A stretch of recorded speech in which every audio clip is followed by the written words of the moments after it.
Sir आपने 5 mains लिखे हैं, तो आई थिंक आपका पाँचों प्रीलिम्स क्लियर हुआ।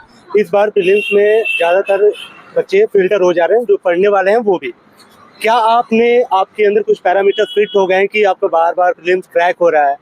क्या कुछ आपका माइंड सेट है? प्रीलिम्स कैसे क्रैक कर रहे हैं आप? वो मूल मंत्र क्या है आपका? देखो यार, प्रीलिम्स जो है ना स्क्रीनिंग की स्टेज है। तो ये एग्जाम का सेटअप ऐसा है कि 10 लाख लोग लगभग एग्जाम में अपीयर होते हैं, देते हैं, और 10,000 लोग ही उसके पार निकलते हैं प्रीलिम्स स्टेज से। तो अगर परसेंटेज वाइज देखें तो हम 1% होता है, यानी 100 में 99 को उन्हें छांटना है और एक को ही सेलेक्ट करना है। तो एक बच्चा वो वही सेलेक्ट होगा जिसका प्रेजेंस ऑफ माइंड भी होगा, जिसका स्टैटिक सारी बुक्स उसने पढ़ रखी होगी, कंसेप्ट उसके क्लियर होंगे, पीवाईक्यू पे उसको अच्छी कमांड होगी, और उसका कॉमन सेंस सबसे बेसिक चीज है, कॉमन सेंस। तो मेरी तो जो स्ट्रेटजी रही है 5वें अटेम्प्ट में, मतलब पहले अटेम्प्ट में मुझे थोड़ा सा पढ़ना पड़ा था, एफर्ट बहुत लगा था।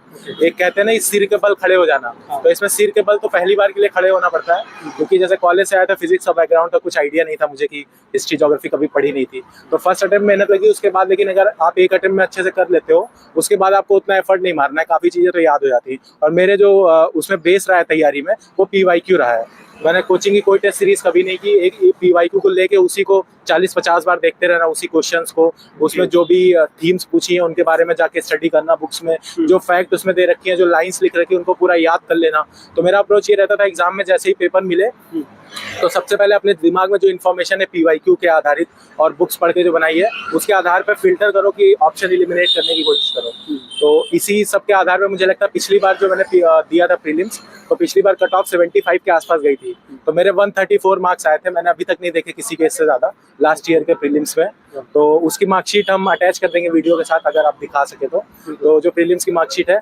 तो उसके अलावा 3 साल से कंसिस्टेंटली मेरे मार्क्स 130 के आसपास आ रहे हैं, 128, 130, 134। तो प्रीलिम्स में मुझे लगता है ये पीवाईक्यू वाली जो स्ट्रेटजी है यही वर्क करेगी। कोचिंग की टेस्ट सीरीज बिल्कुल वैसी नहीं है जैसा एक्चुअल पेपर आता है।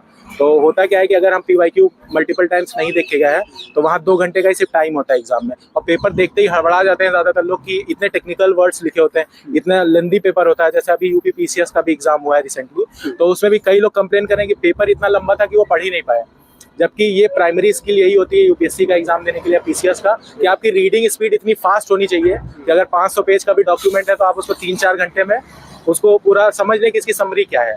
तो ये वाली प्राइमरी स्किल है। उसकी दूसरी स्किल जो है वो कि बेसिक फैक्ट्स आपके तैयार होने चाहिए, उसमें कोई कंफ्यूजन नहीं होनी चाहिए। जैसे अगर डेट है, हमें पता है कि जो असहयोग आंदोलन है वो 1920 में स्टार्ट हुआ था, तो ये एग्जैक्टली दिमाग में बैठा होना चाहिए। ये नहीं कंफ्यूजन होनी चाहिए कि यार 1919 था कि 1921 था कि 1920 था।